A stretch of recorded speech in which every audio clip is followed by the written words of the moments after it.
What are some of the most eerie and unexplained mysteries that you have experienced in your life? Story 1. I'm not the kind of person to have a great many friends, but those friends I do keep are sacred to me. So one evening I was getting out of a Rotterdam subway to go to my apartment near there, when I saw an old friend, one I haven't seen in the flesh in a few years, heading into the subway. I call out his name, he turns, waves, and makes this "call me" gesture. Then the doors close and the subway rides off. 30 seconds later, my phone rings. It was my friend who told me he'd just seen me get in the normal train he'd used to get home from the bar. Apparently, I had grinned, waved, gestured, "Call me!" The door shut and the train drove off. I lived in Rotterdam. He lived in Enschede. That's just over 200 kilometers apart, or about 125 miles. Story 2.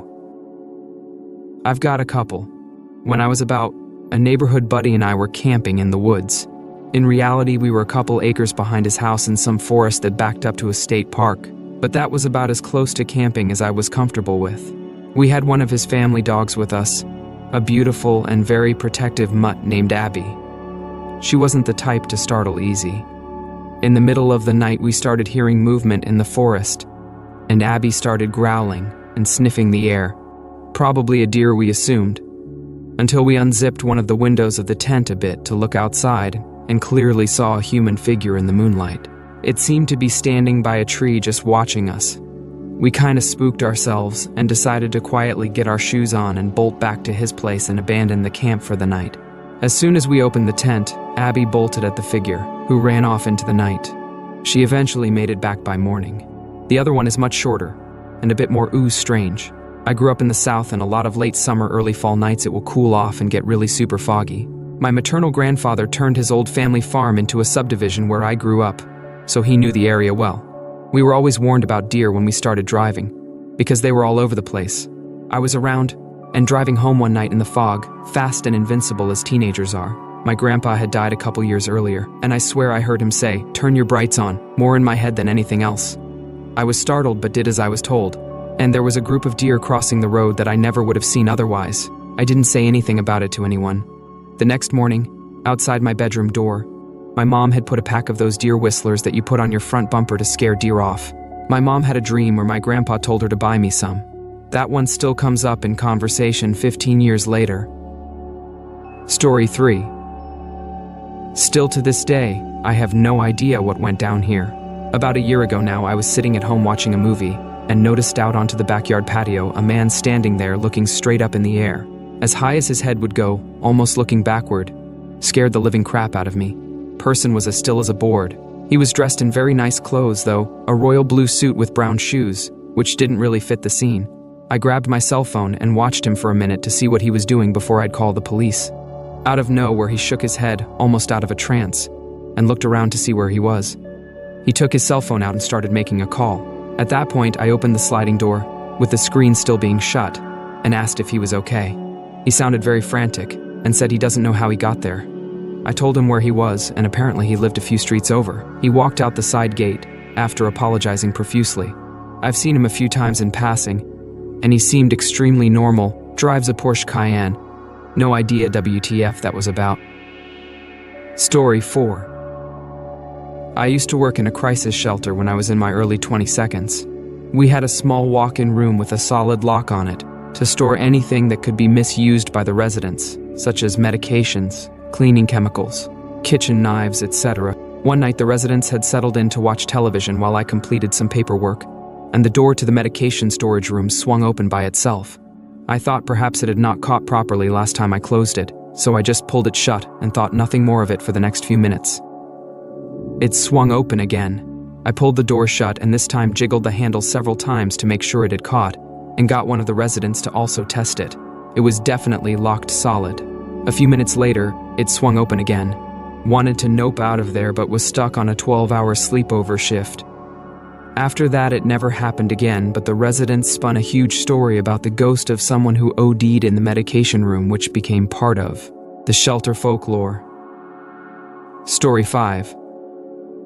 Okay, let me preface this by saying I categorically do not believe in the supernatural of any kind. I'm not religious and consider myself agnostic-leaning atheist. I have no clue why this is happening. I've owned the same house for over 23 years. It began almost immediately. My spoons have been disappearing at an alarming rate. At first, I put it off to the kids, but it didn't stop even after they had moved out. I lived alone for many years and they would still vanish. I check garbage. I've searched corners in every place where they could conceivably be and not be. I once bought 120 metal teaspoons and they were all gone within a year and a half. More than 10 per month. Oddly, the plastic spoons still disappear, but much more slowly. I will count and keep track of them, and that slows it down, but they somehow keep vanishing. My granddaughters now live with me, but it doesn't seem to be a factor. It's worst in the fall for some reason. I estimate I've lost more than 1,000 spoons somewhere in this house, and I can't find them. No, I'm not senile or crazy. Others have noticed the spoon thing here. I can't explain it, and have stopped trying. I don't care if anyone believes this crap or not. But you asked and I was in the mood to type it out. I just counted. I'm down to 7 spoons, 3 teaspoons, and 4 tablespoons. 3 teaspoons missing since I last checked sometime last month. Story 6. I had a cousin who was pretty normal and happy the first 8 years of her life. One day out of the blue, she started getting really upset if she was ever outside bearing the woods. Day or night, it didn't matter. Eventually, my aunt got her to tell her why. Apparently, whenever she'd be near the woods or open area, she'd see a huge black wolf just glaring at her, baring teeth. Eventually, she said it started coming in her dreams and telling her it was going to attack her family. These were pretty dark things coming from a young kid's mouth. Then she started saying she'd see kids come open her door at night and stare at her. They'd shut the door and leave her in the pitch black until she'd pass put from fear. She said she saw the wolf's eyes glaring at her from the closet. Now I've stayed at my cousin's house because me and her older brother were always hanging out. In her older brother's room, there were tiny child-sized handprints on the ceiling above the bed. We assumed it was from my little cousin jumping on the bed and touching the ceiling, even though she wouldn't possibly be able to get that high. We tried painting over them, but they'd show through every time. Super creepy. I never felt safe sleeping there anymore. Eventually, my aunt got the church involved with my little cousin because she started saying the wolf was everywhere. At family gatherings, in the woods at my grandparents' house, up north at the cabins for our family vacation. The pastor came to their home and blessed the house to cleanse it of anything evil. Then one day it all just stopped. My cousin's in high school now and still scares the PIs out of my adult self retelling these stories with new details I never knew. Crazy experience overall, but I'm glad she's better now and nothing ever followed me home. Story 7. I used to be on a search and rescue patrol. We got a very strange call one night. A loud car crash in the middle of a rural area was reported by a nearby resident, but when emergency workers showed up, the victims were nowhere to be found. So we showed up to the scene, and at the end of a very long dirt road, there was a 90-degree turn with an embankment. The car was clearly going at a very high speed, missed the degree turn, hit the embankment, flew through the air, and the front of the car hit the ground so hard it gouged out a pretty sizable hole upon impact. The windshield showed 2 shattered impact zones where the passengers' heads hit, covered in blood and hair. There was more blood in and around the car. The scene was gruesome and didn't look like a survivable crash, especially given the mangled condition of the car. We expected to find bodies nearby. Police dogs, firefighters, and now an entire search and rescue party was not able to locate the victims after several hours. As night set in, it began to get more and more eerie. There was this horrible-looking car crash, but no bodies to be found. Finally, after about 3 hours of searching, there was a 911 call that came in. A report of a bloody, dead body found in the bed of a parked pickup truck in a rural home's driveway a couple miles away. Apparently, a family was coming home from a vacation, and when they pulled into their driveway, they noticed the body and immediately called 911. So 2 police units dispatched from the search to respond to the call. We all assumed this would be the end of the story. Well, the police showed up to the house, and to everyone's surprise, no body to be found. Somehow the body had vanished. There was blood, but no sign of anything else. So a second search radius started from that house. We searched practically the whole night. Were called back the next morning and nobody ever found the bodies. We eventually called the search off. To this day, I have no idea what happened. Story 8.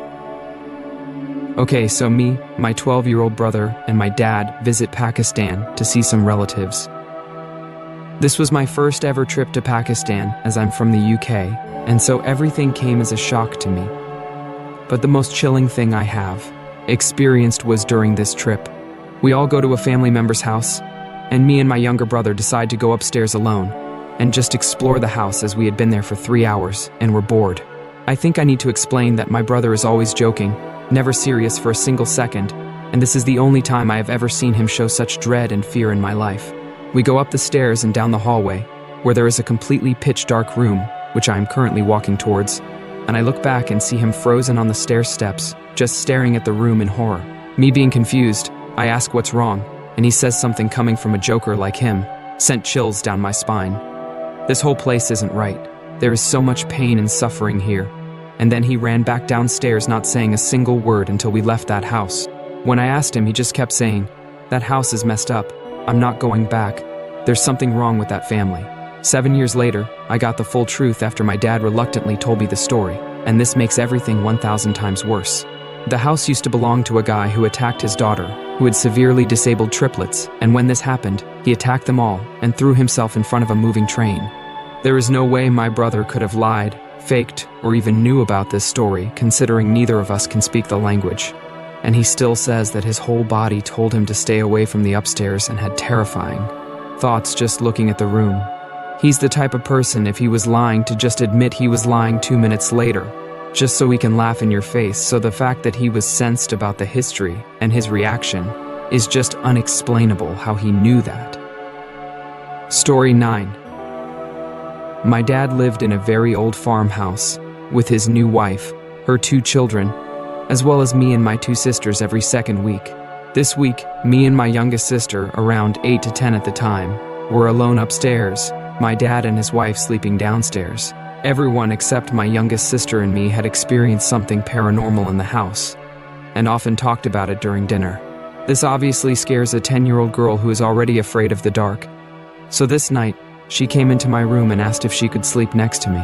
So she got in and fell asleep right away. Shortly after she'd lay down, I heard a faint clicking noise, similar to the sound when you click a pen, coming from inside the wall, then slowly made its way to the heater right next to my bed. I figured it was the pipes and thought nothing of it until I heard the clicking noise literally right next to my ear. Still one of the most terrifying things to ever happen. The clicking noise continued in intervals, moving further and further away from my bed, out the hallway, and when it made the way to the end of the hallway, the sound stopped. I did not sleep much that night. My sister didn't hear any of it, and it has probably been some kind of sleep paralysis. But hearing those noises right next to my ear was pretty scary. Story 10. One day my mother came and picked me up from kindergarten. We lived in a small town called Sentinel, Oklahoma. When we arrived home, my mom opened the side door which went directly into the kitchen. Once we stepped inside, we both froze. There in the kitchen counter was a butcher knife that had been buried into the counter a good inch, with a note under it. When my mom tore the note away and read it, she turned pale, and we noped out of the house real quick. To this day, I'm 41, she won't tell me what it said. Edit, talked with my mom, she was about to go to bed. But tomorrow she wants to have lunch, and she said she will tell me then. Edit 2, I'm not sure how to respond here. I am really surprised at this response. This event has been in the lost and found bin in my mind. Thanks for all the excitement. Final update. Decided to just go over to my mother's this morning on my way to work. This is what she said. When I grabbed the note and opened it, it said, "Please fix the window in your kid's room. I couldn't get it to open last night." She said the words were written in smeared red ink and had a frowny face at the end. She also said that the window above the sink had been open, and that's how they got in. No one ever figured out who it was or why. Totally explains why I had moved into my dad's house in Oklahoma City just a few days later. She said that was the last weird thing that happened there. She never told me because first, you don't tell a kid that. Ever. Second, she had just forgotten about it. It happened 35 years ago. So that's my story, and the most karma and messages I've ever gotten here. Haha, crazy. Story 11. This isn't too terrible, but gave me chills when I was a kid. We were having a small family friends party at my house, and I was maybe around 12 at the time. The adults are in the kitchen drinking and talking while all of the kids were hanging on the couch, just taking a break from playing around. Suddenly, the bathroom door started shaking in front of us, like when you try to open the restroom door and don't realize it is locked. It went on for a couple seconds before there was a couple of final hard shakes before it stopped. At this point, all of the kids are looking at the restroom door, just kind of freaked out, and we are silent. Welp, because I was the oldest of the kids, I was the one that got up and tried to open the door. Locked. Maybe a guy had too much to drink and got stuck. I grabbed a toothpick, opened the door, and slowly swung it open to reveal an empty restroom with the lights off. I felt my blood freeze, and I just closed the door and went back to everyone else. I swore it looked like someone was trying to open the door, but that is pretty much the most unexplainable thing I've seen. Edit, just for reference about the restroom. It is basically in the center of a 2-story house on the first floor, so there is no windows or anything other than a vent we can turn on. So that was why I was very doubtful of a draft. I get I might have exaggerated it in my mind as a kid, and there might be some logical explanation, but it was still freaky AF for me. Story 12. Having my mother say she was scared of me, but not understanding why for the longest time. Then one morning I figured out why, and I was terrified as well. But I still can't explain WTF happened, nor can I verify if she was able to see what I saw. I was living with her and my older brother in a 2-bedroom apartment while trying to get through school. They each had a room, and I slept out in the dining room and shared the master walk-in closet with my mother. I wasn't fond of the living situation, and so made a point to just never be home except to sleep and shower. I didn't interact with her much at all, and when I did, only to ask if she wanted some dinner or if she needed anything from the store. So not being home much, I couldn't for the life of me understand why my mother was so terrified of me. That was until one morning I was in the closet changing clothes to get ready for the day. It was stupid o'clock in the morning. I walked out of the closet and saw a figure standing next to her bed, leaning over her. My mother was still asleep. I stood there staring at it, too shocked to move because it looked like me. It had my hair, my face, my body. Chills ran through me. After a bit, the shock wore off and I noped it out of there. My mother is doing much better and I live on my own now. No incidents since then, and she's no longer scared of me. Still can't explain what I was seeing that morning. Story 13. Moved into an older home in NJ.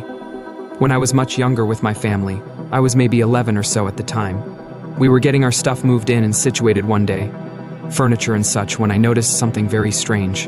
Where my parents had set a trash bin behind the door that leads into the garage, I discovered an outline of a similarly sized child against the wall behind the trash bin they had placed. The outline was shaped as though someone had just traced their kid in a resting position against the wall, but menacing facial features were drawn into it. Demonic-looking eyes, with a very narrow smile bearing sharp teeth. Under these features read, Nikki, and that was all inside the outline. They must not have noticed it because it only stood a few feet tall in light pencil. It disturbed me and my younger siblings greatly, and when I showed my parents, they laughed and were 100% convinced we were pranking them with this messed up looking illustration in our new house. Unfortunately, we weren't. Fast forward 2 years later, my father is doing work upstairs in an attic cubby, moving bins around to make room for more stuff. While doing this, he bumps a wooden 2x4 in the structure of the attic and noticed that it was very loose. He tugs on it and is surprised to see it pulls out easily. Behind the 2x4 was a drawing, a familiar small outline of a child with demonic eyes and sharp teeth. This time it bears a crudely drawn dress. Next to it read, Nikki. Story 14. When I was around 12 to 13, I was biking around the neighborhood with some friends. One of them mentioned a house in the neighborhood that was supposed to be haunted, so of course we went to check it out. When we got there, it definitely looked like no one was living there. The yard was overgrown and the house looked empty. We talked to another neighbor across the street from the house, and he confirmed the family had moved out but no one had moved in. And no one was currently there, as he had been doing yard work all day in his front yard and hadn't seen anyone. So we go to check it out. We walked around back and saw more signs it was abandoned. The backyard was empty, but you could see where a table had been before. And there was a small waterfall feature with stagnant water in it full of mosquito nymphs. To our surprise, the back door was left unlocked, so we walked into the kitchen. The kitchen too was empty. Nothing in the cabinets, no chairs or table, just the island. No one was living there, which was why we freaked out when the crying started. Suddenly we could all hear a woman crying to herself. We froze in terror, but apparently someone made a noise, because suddenly the crying cut off with a sharp inhale, and the woman asked, "Who's there?" We noped the crap right out of there. Sprinted out of the backyard, through a few neighbors, and didn't stop till we were out of sight of the house. We were all freaked out, but also intrigued. Being young and dumb, we couldn't just end our adventure there. The stories were true. The house seemed haunted. We had to investigate further. So we went back. That house was completely empty. We walked all through it, and even looked upstairs and in the basement. Besides some water damage in the basement, there was nothing of note. just an empty house that had cried an hour ago. I don't know what exactly happened that day, but there was something in that house with us when we first went in. We all experienced the exact same thing. Whatever it was, I hope it found peace. Edit. This wasn't a crackhead. We're 15 to 20 miles out of the city with no public transportation or anything that would help them get there. So unless they decided to hike through the woods from the city, unlikely. No cars out front or anything. And a major police presence, because we were down the street from one of the highest paid NFL players in the league. Story 15. Cold weather survival training. 3 days in the mountains with the occasional below zero temps. Students, each. Miles apart. We were given a kind of flare gun in case you hit an oh crap moment and you were supposed to head to it if you saw one go off. Anyway, I'm in my shelter freezing my ass off and I see a flare go off. My heart sank and I grabbed my gear and rushed there. As I'm getting closer, I see 3 more go off at different sites. Now I'm kind of panicking. 1 is bad, 4 is a crap show. I get within 100 feet of the first site and see the other student's shelter. I warn him I am approaching and walk up to find him fine, fire going and everything. I ask him if he fired a flare or saw the others. He said nothing and shows me his flares. None had been fired. I check him out. Looks fine. Still doesn't say anything, which is weird as crap. Thought he might be in shock, so I stayed a while, until he points to the door. I take this as my cue, and I just say, "I'm gonna leave if he's all set," and he nods. I walk back toward my site and get an eerie feeling. The whole way, hairs are standing up. I start getting back into my shelter, and there I s someone in there. I tweak a little and think it must be another student, until he looks up and just stares, expressionless. It took me a second to realize it was me, like looking in a mirror. I have never had a more terrible scared, I should not be here feeling in my life. I bolted out of the shelter, tripped and fell. Next thing I know, I'm waking up in my shelter to a cadre member asking if I am okay and if I'm ready to hike out. Think everything that happened was a dream. I get up and get my stuff together. As we are walking to meet up with the others, he asked me why I didn't respond to the flares last night. Terrifying.